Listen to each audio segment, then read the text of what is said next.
The bright side of addiction is recovery, and recovery is living proof.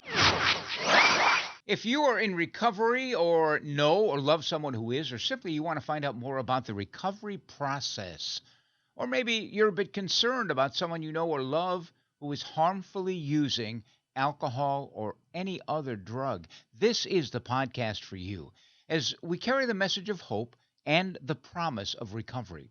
And a reminder, you can find all of our podcasts at recoverycoasttocoast.org. Now, some of the recent episodes have featured a historic interview with Betty Ford that I did, 41 years ago. Actor John Larroquette has joined us, astronaut Buzz Aldrin, musician Bonnie Raitt, great authors like Brene Brown, Anne Lamott, J.A. Jance, former NFL players Ryan Leaf and Thomas Hollywood Henderson, plus everyday people in long-term recovery, sharing their story, their insight, their path.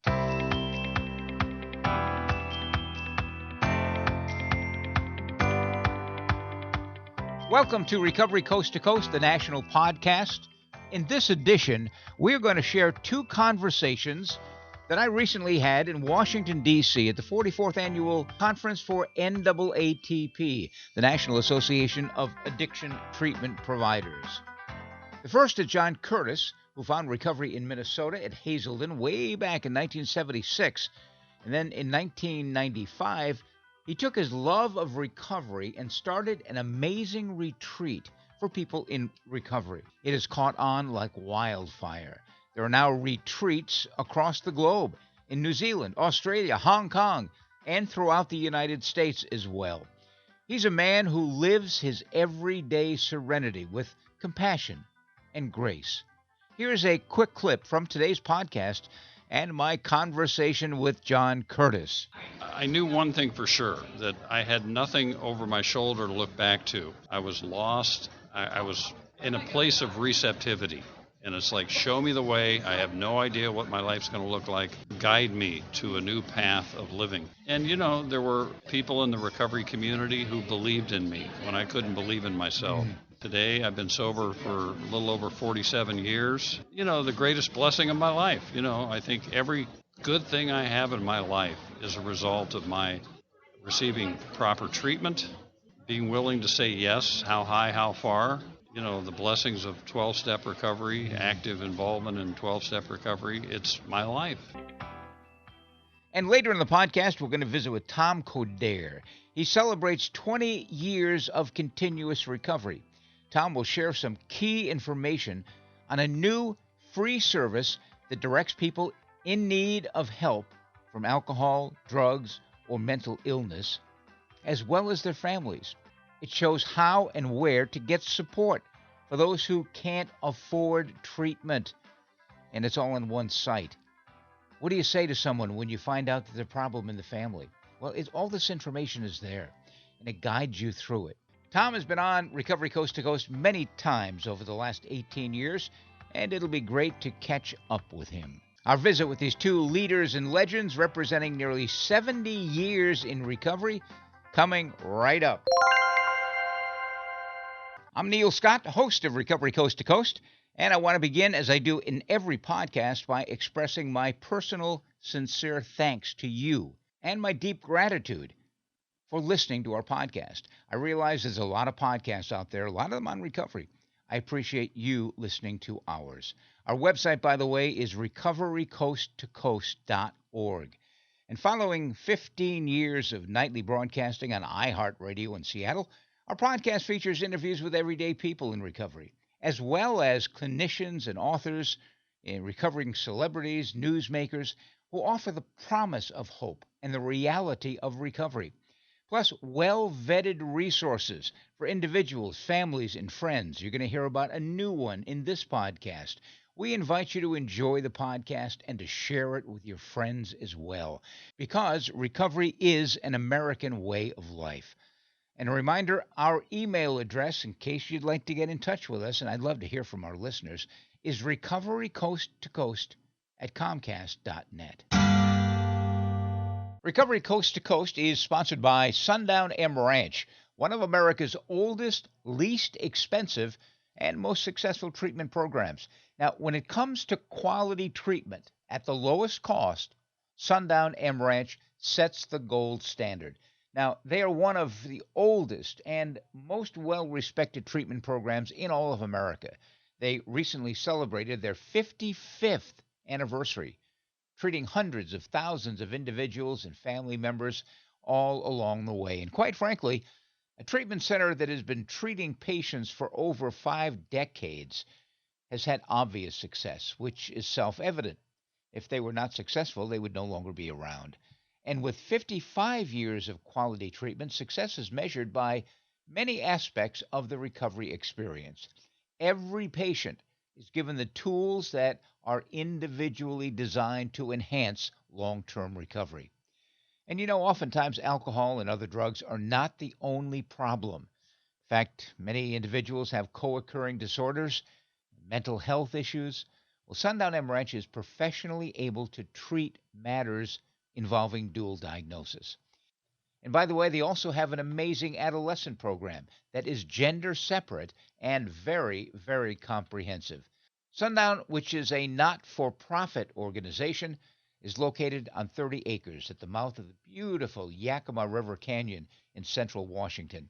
I could not be prouder to have them as a supporter and a sponsor of Recovery Coast to Coast. Sundown M Ranch, where recovery begins, sundown.org. All right, time for some coffee.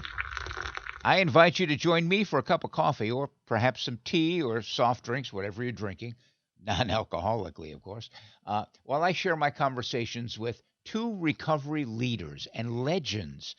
NAATP, National Association of Addiction Treatment Providers, recently held their 44th annual leadership conference in Washington, D.C., and I was privileged to broadcast Recovery Coast to Coast from this historic conference.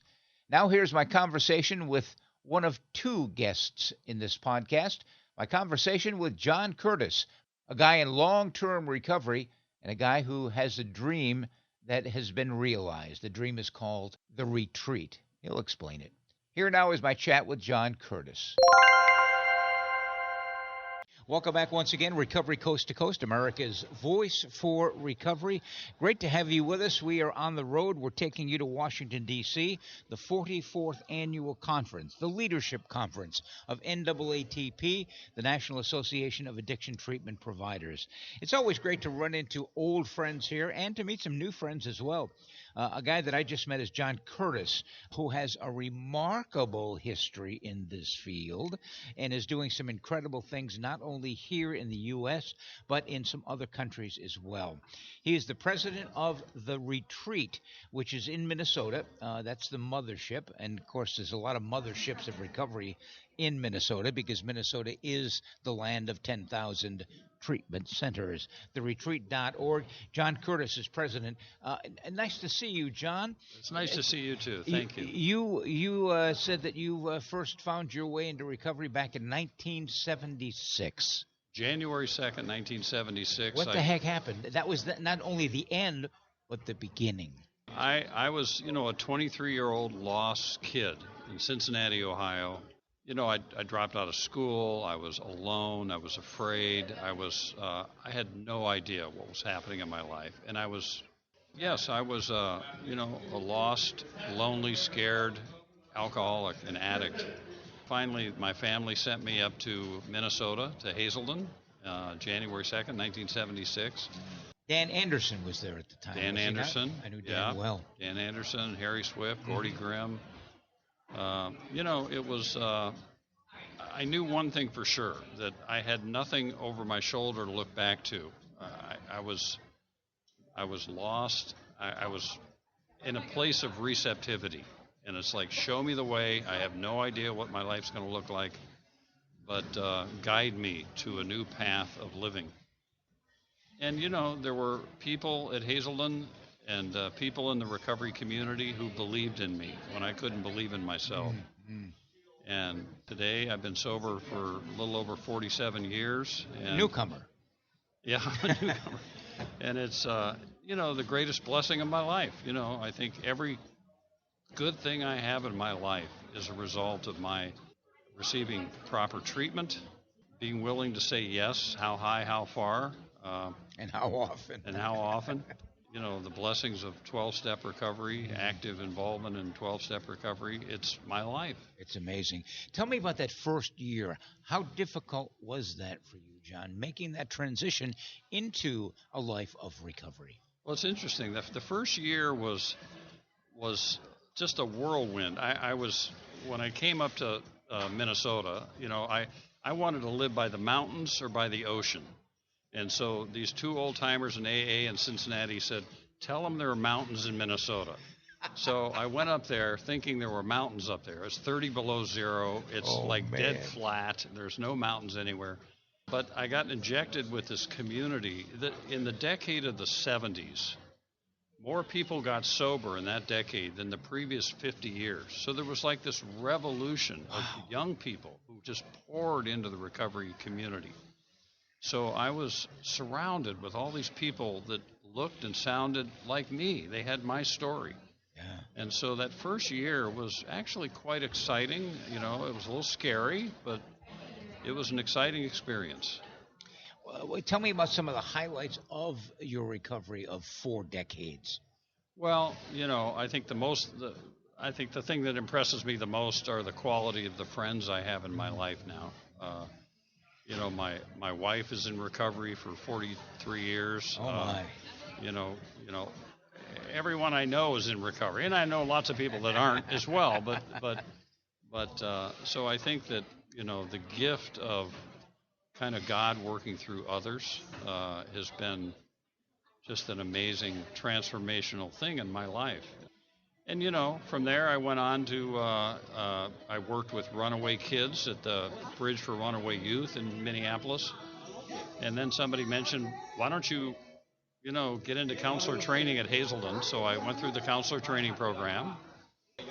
And then from there, I ended up working there and spent 20 years in the hallways of Hazelden. Man. And the hallowed halls of Hazelden. yeah, and it was amazing working with Dan Anderson and you know, the founders of the Minnesota model. Oh and my gosh! so it was a great place to grow up professionally in the field of addiction recovery and treatment.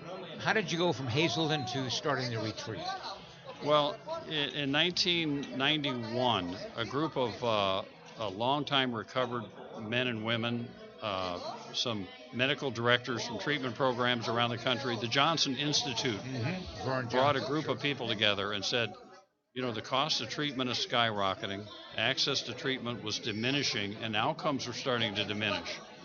And we said, we've got to create a model that is simple, basic, and affordable, and drive it to the level of the community. So in 1995, while at Hazelden, I wrote a business plan and called it The Retreat. And it was really just a supportive educational model of care where people could get out of the burning house of addiction and surround themselves with this bright light spirit of fellow travelers. Right. So we have 400 volunteers who come in and out of the retreat every month to carry the message of hope and recovery. Wow. We went from a 19-bed experiment to 171 beds, and now we've replicated this retreat model of care in places around the world. Where? The retreat in Auckland, New Zealand, the retreat in Sydney, Australia, Hong Kong. Oh my goodness. We helped Cumberland Heights develop still waters in Nashville. And so we have 12 locations around the world that we've helped create. My goodness. And when people go through the retreat, what does that look like? How many days, how many beds do you have in Minnesota? Do you have a family program? How is it similar to or different from other treatment programs? It is, we're serving a group of people who already know they have the problem. So they're motivated for recovery. They may have some co-occurring issues, which most people do, but it's not the burning house issue. And they are, you know, so the retreat is kind of an immersion in the steps and spirituality of Alcoholics Anonymous. And so it's a very robust schedule begins at 7 a.m. in the morning and ends at 10 o'clock at night with some breaks in between. It's a 30-day residential program. Wow. And then we have long-term, so people can stay, 3, 6, 9 months if they want to. We also have sober living. We have So a whole continuum. A whole of care. continuum. Outpatient care, older adult services. We have a residential family program. So Residential family program. Yeah, Tell me about that. It's a 4-day residential immersion in the steps and spirituality of Al-Anon, and we have 100 Al-Anon volunteers that come in and help carry the message. So it's family is a huge part of the recovery process. Absolutely. If you can get the family on board, Absolutely, and everybody talking the same language, then the outcomes are better. You must have a great alumni.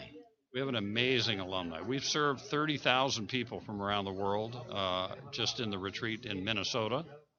We're celebrating our 25th anniversary, June 21st this year.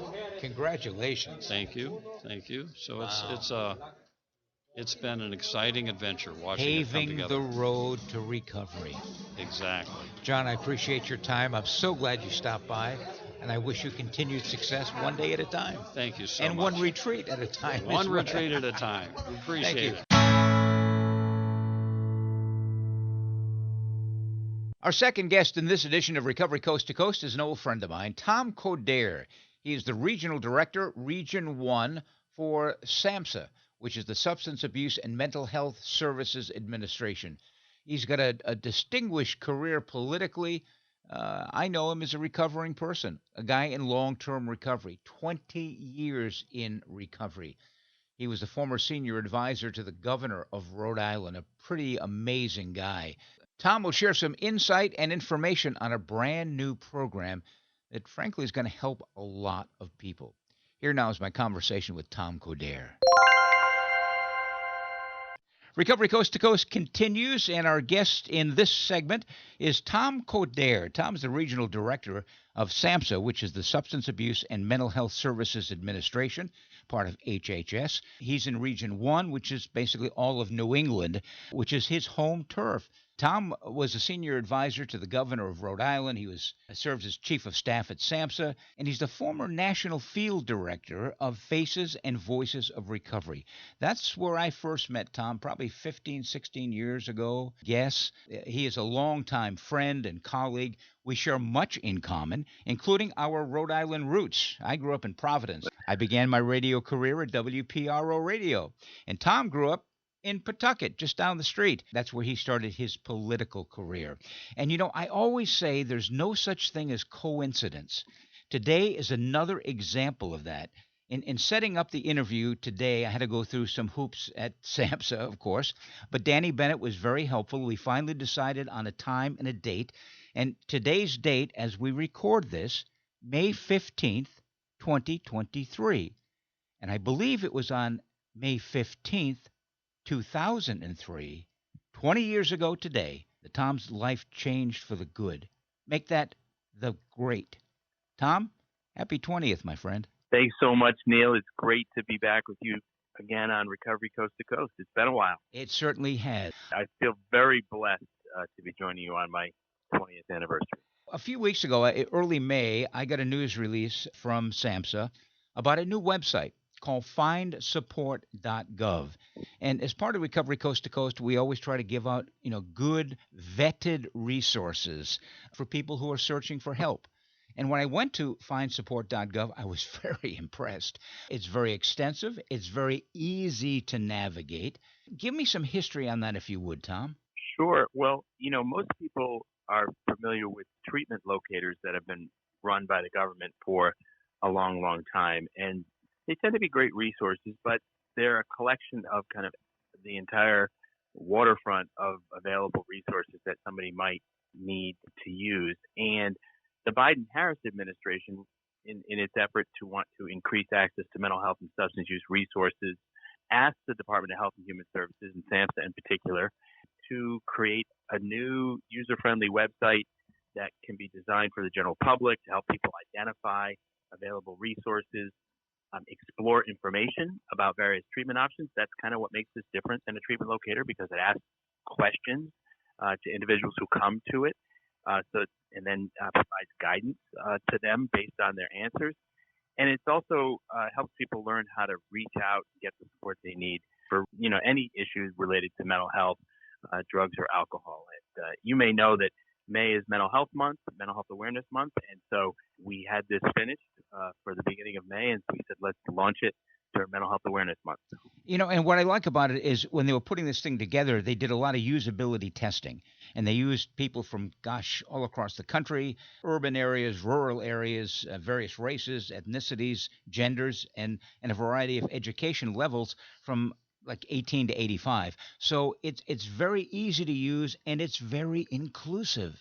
This online guide really, again, helps people navigate through a lot of the common questions that people have when they're at the start of their journey to better behavioral health, such as how do you ask for help, how do you ask others for help, how do you search for a healthcare professional or a support program that might meet your particular needs. The website provides all sorts of information about how to find treatment and support based on your insurance status, whether you're on Medicaid or Medicare, or you might be a veteran and using veterans health care. You might have private insurance or no insurance at all, but it takes that into consideration as it's guiding you, and then features resources on how to set up an appointment so that when you meet with a healthcare professional, you can feel confident that you're taking the next right step. There are 6 key areas on the main website: finding healthcare or support, how to cope, learn about treatment, how to pay for treatment, which is a huge thing, and get help now, and helping someone. I've come across so many people, as I'm sure you do as well, who say, what do I do about my son, my daughter, my wife, my husband, and on down the line? This guides that person who is a friend or a loved one to know what to say and how to say it and how to direct the person to the right resource. Someone just called me last week, Neil, and I know you get these kinds of calls all the time as well, asking for help. And I was able to point them to this very website and say, hey, do me a favor, go online. You're tech savvy, or even if you're not, as you saw, this website's so easy to use, but this individual happened to be tech savvy. I said, go on this website and then give me a call after you spend a little time there. About a half an hour later, they called me. I was able to help confirm some of the information that they found on the website, and they are off to the races now, reaching out to a provider and get the help that they need. It's just phenomenal. The website is findsupport.gov. How is it different, Tom, or perhaps similar to another effort by SAMHSA, which is the 1-800-662-HELP line to find treatment resources? Yeah, so we have a variety of resources at SAMHSA. We have, of course, findsupport.gov, which we're talking about today. It's our newest resource. But for a long time, we've had call lines. We have had treatment locators that are online. And some of your listeners might be aware of our new 3-digit, easy to remember, 988 for anybody who's in behavioral health crisis, the former National Suicide Lifeline that has now been expanded to be used for somebody who's in any type of mental health crisis or any type of substance use crisis. So this is different in the way that you described, where somebody can go on if they're just at the beginning of the stages of thinking about getting help. We know that people move across something that's called the stages of change when they are in some type of substance use disorder crisis or mental health crisis in particular, where they might be not really knowing if they have a problem. And then they get into a contemplation stage. Then they start to think about what kinds of actions they take. This website's really great because if somebody's in that pre-contemplative state, they can go to the website. There's no judgment. There's no shame. There's no presupposition about what your problem is or what you actually need to do to get help. But you get to kind of walk through the process, through other people's stories too, to understand what might be similar about your story and what might be different and what kind of help is available for you in either case. What about confidentiality in using a website? I recently had to search for a new car, and I put it in the search engine, and suddenly I got inundated with ads from car dealers.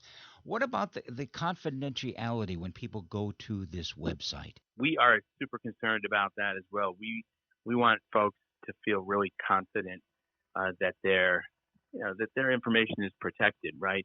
Health information in particular is really sensitive, and people need to have that feeling of security when they go to a website. So our website is secure. You're not going to get any advertisements or connected. We're not going to sell your information to anyone. You're going to be able to feel real confident when you come to our website that your information is protected and we're the only ones who are going to see it and not share it with anybody else. You mentioned that May is National Mental Health Month, and how people understand that nearly 1 in 3 adults have mental health, substance use, or co-occurring issues. This is a huge problem in our country. And Tom, what do you see as the biggest challenge going forward in America as we face these challenges? Well, we know, Neil, that nearly 1 in 3 adults have a mental health, a substance use, or a co-occurring disorder. Our most, this is data that we secured from our most recent national survey on drug use and health, which is a large national household survey that we do every single year. We have also started including, as of the past couple of years, questions about how many people are in recovery, which I'm super excited about and have been able to champion since my time at SAMHSA. And we know now that there are tens of millions of people that struggle with mental health conditions or substance use disorders or something that's co-occurring. But we also know today that there are tens of millions of people in recovery. So there is hope for people who are struggling. People just like me have found recovery from those illnesses, and so that recovery is possible for everyone, and people can really feel, I think, a sense of hope when they go to a website like this, when they engage in the kind of care that's going to be culturally competent, that's going to meet them where they are, and that's going to help them walk this journey. We don't ever want anybody walking this journey alone. We want to be standing beside somebody, giving them the support that they need. In the beginning, whether it's somebody needs really some kind of structured treatment program, or further on in their journey where they may need peer support or some other ancillary service that might support one of the 4 dimensions of a life in recovery, like health, home, purpose, and community. Those are really important for us at SAMHSA as we try to create a life for everyone in the community. And people may not be familiar with the fact that SAMHSA has its own Office of Recovery. That's huge. Amen. That's huge. Yeah, Dr. Delphin Rittman, who is our Assistant Secretary, announced our Office of Recovery last year. We recently named Paolo Del Vecchio, who was our longtime director in our Center for Mental Health Services, a person in recovery himself from substance use and mental illness, to lead the office. We have 10 people working in the office. Recovery is a cross-cutting principle in our strategic plan. So we have 5 priorities in our strategic plan and 4 cross-cutting principles. Recovery is one of those cross-cutting principles. So the office really helps break down silos around our agency. That office helps review all of our notice of funding opportunities that go out, any of our documents that are going out to make sure that they have a recovery lens and a recovery focus or recovery orientation to them. And they also help infuse the voice of lived experience within the agency and externally as well. So this has been a great advancement to now have this office and to be able to, again, provide hope to people that recovery is possible for everyone. SAMHSA's mission has always been improving access to mental health and substance use services for the public. That is job one. Findsupport.gov is a great, great resource. I'm delighted that it's now available. We are going to include it at the end of all of our podcasts going forward to direct people if they were in crisis at the moment, or just listeners who want to become familiar with that so that when they are in a situation where they find out someone that they know or love is in need of help, they can direct them. And Tom, I appreciate your time and obviously a happy 20th to you. Recovery, as I like to say, recovery is an American way of life, and recovery is living proof. And you, my friend, are a great ambassador for recovery. I thank you not only for your time today, but for your service to America. Well, it's very kind of you, Neil, to recognize me and my efforts. But again, my story is not unique. It's the story of more than 27 million Americans who are in long-term recovery from a substance use disorder. People like also many, many more. Recovery really has become the expectation for people who have these illnesses nowadays. And so I really appreciate your shining a light on recovery and the possibility and promise of it for all Americans, and for helping us get information out there about these resources so that more people can find exactly what you and I have. I came into this field back in 1976, and one of the first events that I did was an 18-hour telethon on alcoholism. Again, think about Wow. it, 1976. The theme that I used for that is the theme I've used throughout my career, which is the bright side of alcoholism and the bright side of addiction is recovery. Pass it on. So it's so beautiful. I was listening to your most recent program. You sent me a link to it with your interview with Betty Ford, the former First Lady, and you mentioned 1976 because a really big event happened that year, Yes. Operation Understanding. And to think about the fact that we had major celebrities like Dick Van Dyke, members of Congress, senators, Buzz Aldrin.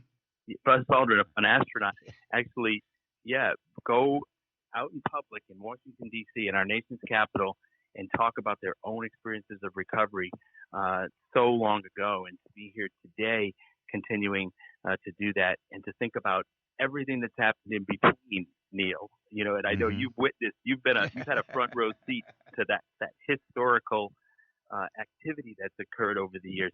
How does that make you feel like and how do you think we're doing in terms of what you saw in 1976 to present day? Well, I was there in 1976. I was working for NCA, the National Council on Alcoholism, who put on that event. And it wasn't just the 5 or 6 big name celebrities that were there. There were 52 prominent people. They were celebrities in their own sphere of influence. I remember Jim Kemper from the Kemper Insurance Company. There were prominent attorneys. There were judges. There were legislators. There were people in business who were at the top of their profession, who were standing up and speaking out and basically giving a face and a voice to recovery. And that, of course, led on to Faces and Voices of Recovery. And as we go year by year, day by day, it becomes more evident that recovery is an American way of life, and recovery is living proof. Absolutely, and I can't think of a better person to talk to about it than yourself, who has seen so much over the years and been part of so many of the important efforts and initiatives to get us to where we are today. Thanks for being one of my predecessors. Thanks for opening so many doors, breaking through so many glass ceilings to give people like me the opportunity to do the amazing things I've been able to do in my life. The journey continues, Tom, one day at a time. Indeed. Thank you for today. Thanks for your time, Tom. We'll talk down the road. Look forward to it, Neil. Have a great one. Well, I certainly hope you've enjoyed my conversations with 2 recovery legends and leaders in this field, John Curtis and Tom Coderre. By the way, I want to remind listeners of this podcast that if you'd like to tell your story of recovery, regardless of the path that you have chosen, and as long as you have been in continuous recovery for a year or more, drop us a note at recoverycoasttocoast@comcast.net. Coming up next, iconic actor and a guy in long-term recovery, Dick Van Dyke. He's going to share some reflections on recovery, and we'll do that in just 30 seconds. Are you afraid? Afraid of life without drugs and alcohol? There is help and hope at Sundown M Ranch. At Sundown, the focus is on you and your disease. You will learn how to live without depending on drugs and alcohol. Sundown M Ranch is nationally recognized for effective and affordable alcohol and drug treatment programs. Reclaim your life. Replace your fears with hope. Go to www.sundown.org right now to learn more. And now, as promised, here is the great Dick Van Dyke. To be alive, to be able to see, to walk, to have houses, music, paintings, it's all a miracle. I have adopted the technique of living life from miracle to miracle. Arthur Rubinstein. There was a time in my life when I would scoff at the very idea of miracles. Which is not to say that on certain occasions I didn't hope desperately that something miraculous would come to pass. If I could get rid of my hangover by taking a few drinks without getting drunk all over again, that would have been a miracle. If I could only get bailed out, get to the airport on time, make my deadline, that would be a miracle. Out of the true miracle of my sobriety today flows a host of other miracles. I am the same person I was back then, to be sure, but I feel far differently about myself. My self-loathing has been replaced with a sense of self-respect and usefulness. There are days when I am literally astonished to be alive. When I think back to the constantly perilous existence I led and to the times I was close to death, I am filled with gratitude just to be breathing, let alone to have physical and mental capabilities. Today, I am aware that all of this has come to pass only because of the power and grace of God. That awareness for me is perhaps the greatest miracle of all. Thought for today: expect a miracle, accept a miracle.